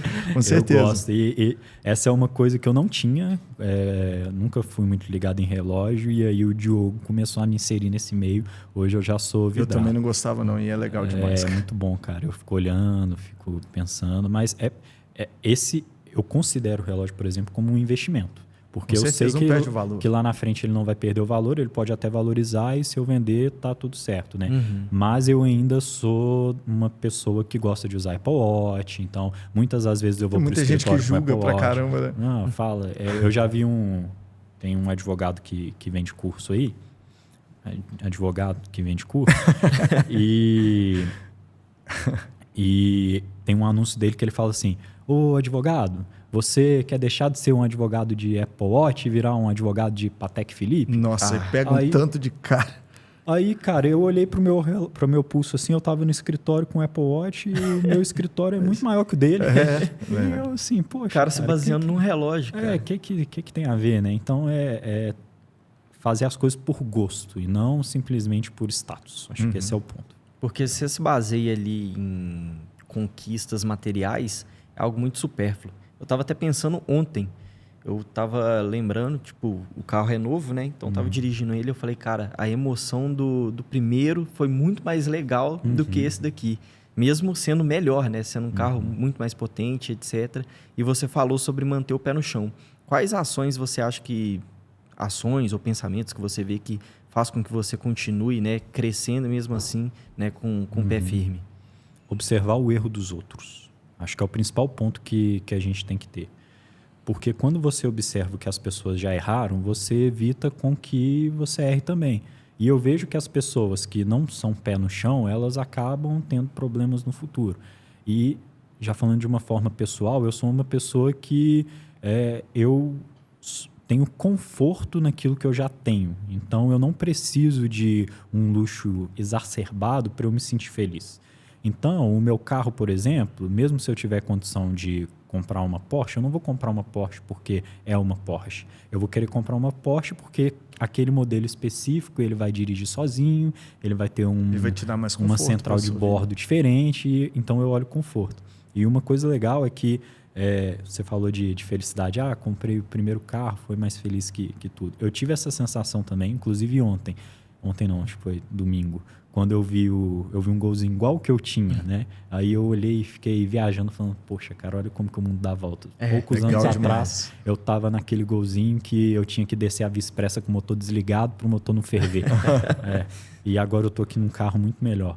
Mas isso me deixou muito feliz, só que o maior pico de felicidade que eu já tive na minha vida em relação a bens materiais não foi quando eu comprei um carro para mim, quando eu comprei um videogame, quando eu viajei para fora do Brasil. Foi quando eu dei um carro para minha mãe.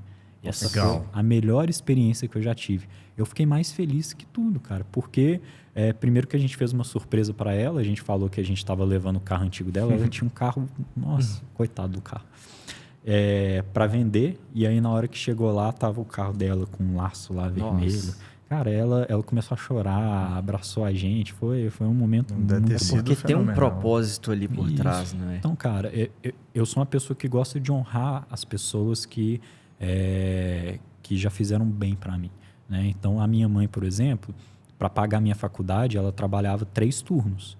Então, ela era coordenadora de um colégio particular de manhã e de tarde, esse colégio particular em Belo Horizonte, e ela era professora numa faculdade em Betim. Para quem não sabe, Belo Horizonte e Betim são cidades totalmente desconectadas. Tem uma cidade entre elas ainda, que é Contagem. Então, ela atravessava isso tudo. Só que nesse detalhe, a gente morava em Contagem, que era no meio termo. Então, ela tinha que acordar às 5h30 da manhã para poder chegar em Belo Horizonte no primeiro trabalho dela, umas 7h30, 8 para começar a trabalhar. E aí ela saía desse trabalho umas 5 horas para chegar na faculdade de Betim e voltar para casa meia-noite e pouco para poder acordar e amanhã fazer a mesma coisa. Muito trampo, então, você tá doido. Como que eu não honro essa pessoa que, se não fosse esse esforço fora do normal, eu não estaria onde eu estou? Da mesma forma, o meu pai. Né? Eu não teria metade do conhecimento que eu tenho hoje se não fosse as oportunidades que o meu pai me deu. né, de poder estudar numa escola legal, de ver ele como referência para um escritório. Então, acho que gratidão é a palavra que a gente tem que ter para todas essas pessoas que passaram nas nossas vidas. E eu penso que o sucesso, né, é, querendo ou não, uma consequência também dessa gratidão que você tem por quem te ajudou no começo e não esquecer, né? Eu vejo muita gente que cresce e acaba, né, desvalorizando ou até mesmo esquecendo quem deu a mão ali para que ele comece. Então, reconhecer isso eu acho muito importante. É isso vai dentro da sociedade também. Então, o Diogo, eu tenho uma das maiores gratidões da minha vida por ele. Não porque ele é meu irmão, mas pelas portas e as oportunidades Que ele foi abrindo durante que ele o já caminho. abriu e já entregou para mim na minha vida. Da mesma forma, o Matheus e o Marcelo, por terem acreditado em conjunto no sonho que a gente quer construir. Então, isso é uma construção de gratidão que tem que ser feita no decorrer da sua vida. Legal. Eu acho que assim, até falando de negócios, né? Tem muita gente que leva como, sei lá, tem uma pessoa que faz uma coisa errada. Eu só considero um negócio quando ambos os lados saem ganhando, né? Quando você tem todo esse ecossistema, você vai gerando cada vez mais oportunidades. O Diogo te gerou oportunidade, você me gerou oportunidade ali dentro da MSL também, né? E da mesma forma, o ciclo só vai crescendo, né? Então, fazer a coisa certa ali, ter um propósito de verdade, fora além do material, do dinheiro, é extremamente essencial. Isso aí, exatamente. E é algo que você, como que eu posso dizer, foi desenvolvendo isso ao longo do tempo ou você sempre teve isso com você? Tipo, essa personalidade, Vai mudando, esses né? valores, né? Na verdade, eu era uma pessoa muito imatura e egoísta quando eu era mais novo. Eu fui transformando essa personalidade em mim através da percepção de mundo, da leitura de livros. Então, por exemplo, aquele livro que eu falei do Thiago Brunet, eu vou lembrar o nome até o final do podcast. Ele é um livro que ele ensina muito sobre isso, né? Sobre como que você tem que se doar na sua vida para poder entregar a melhor experiência para as pessoas que passam por ela, e aí você vai construindo uma maturidade. Porque se hoje eu estou dando uma oportunidade para uma pessoa, não quer dizer que eu sou melhor que ela. Quer dizer que eu estou dando uma oportunidade para ela com o coração mais puro possível, mas tendo em mente que lá na frente ela pode estar muito melhor do que eu e pode me dar uma oportunidade de volta. Exatamente. É nunca se colocar ali, né, como se você estivesse no topo só porque você ajudou alguém. Na verdade, pode ser, como você disse, que essa pessoa te gere uma outra oportunidade muito melhor. Exatamente. E um outro ponto também, né? Da mesma forma que vocês estão fazendo, já fizeram isso para vários parceiros e agora os licenciados. Eu queria encerrar aqui para a galera entender um pouco mais, chegar no momento da MSL e você falar um pouco para o pessoal, né? Até para depois expandir um pouco mais essa comunicação sobre para quem que vocês estão procurando ali como licenciados da MSL, levando toda essa consideração pessoal e empresarial também, e qual problema vocês podem resolver para eles também. Legal. Se você tem interesse em aumentar a sua carteira de produtos, o licenciamento da MSL é o ideal. Mas quem que a gente procura para esse produto específico? Nós procuramos pessoas bem relacionadas. E aí estão incluídos não só escritórios de advocacia, escritórios de contabilidade, mas também pessoas que têm um contato com o poder público ou com as empresas privadas de uma forma ampla. Assessores de investimento, executivos de negócios. Para quê? Para que você utilize o seu relacionamento e os contatos que você tem para agregar mais valor ainda para esses contatos através dos produtos da MSL. Quais são esses produtos? Primeiro produto, tributário. A gente consegue entregar uma solução tributária 100% para as empresas hoje. A parte societária, onde a gente resolve qualquer tipo de problema societário. E não só problema, mas também traz solução para diversos pontos que às vezes os empresários não têm atenção, como, por exemplo, acordo de acionista, governança, estrutura societária. Toda a parte empresarial, civil, cobrança trabalhista a gente entrega e a parte contábil também. Além disso, a gente está com um produto muito interessante para municípios, que é um produto que a gente tem um poder de entrada e um poder de retorno muito grande. Então, qualquer pessoa que tenha contatos com esse meio, ele pode se tornar um licenciado da MSL, oferecer esses produtos, sendo que a operação vai ficar toda com a MSL e receber uma fatia muito boa dessa remuneração que vai ser gerada por esses contratos. Sem a O pessoa importante é que os três saiam ganhando, né? Exatamente. Sem a Todas as pessoa ter pontas. toda aquela complexidade, todo aquele custo ali para realmente entregar essas soluções para os clientes. Isso. Além do mais, vocês também estão oferecendo, no produto todo ali do licenciamento, tem ali treinamento de gestão, né, de comerciais também, no geral. Exatamente. Quem se tornar licenciado da MSL, além de ter acesso ao nosso portfólio de produtos, vai ter acesso a todo o ecossistema MSL, que é um ecossistema que tem o objetivo fomentar negócio, um ecossistema que tem por objetivo capacitar pessoas. E o que ele vai acessar? Ele vai ter acesso... Desculpa. Ele vai ter acesso a todos os eventos que a MSL faz. Então, nós já tivemos eventos com grandes empresários, eventos com grandes palestrantes, para gerar um relacionamento. Ele vai ter acesso ao nosso canal de treinamentos, onde ele vai aprender sobre técnicas de venda, vai aprender sobre os produtos, vai aprender sobre gestão, e ele vai ter acesso também à MSL e aos sócios. Então, ele vai poder sentar com a gente e tirar todas as dúvidas, tudo aquilo que ele precisa saber para poder escalar o negócio dele, escalar as vendas dele. É realmente uma solução muito completa, mais completa do que eu imaginava, inclusive. Resolvendo realmente aquele problema que a gente vê dos advogados, né? Não conseguem expandir, não conseguem ter aquele lado empresarial. Não isso. só advogados, né? Porque pelo visto é uma solução assessoria de investimentos, Isso. contadores. Você tem uma carteira de clientes que você quer oferecer produtos de qualidade sem ter uma responsabilidade e um gasto operacional? Conta com a gente. Até porque para montar uma estrutura dessa é muito difícil, né? Não só o custo, mas também o know-how para executar aquilo com perfeição. O know-how, o tempo. Então, ter que gerir isso tudo é muito difícil. Legal. Por experiência própria. Legal.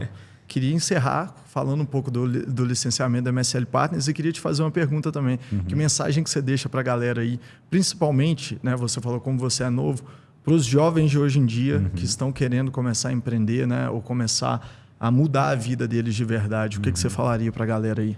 Eu falo o seguinte, você que quer começar a sua vida, quer começar a ter ali uma prosperidade, você tem que entender que existem momentos onde você vai ter que correr e momentos onde você vai ter que andar.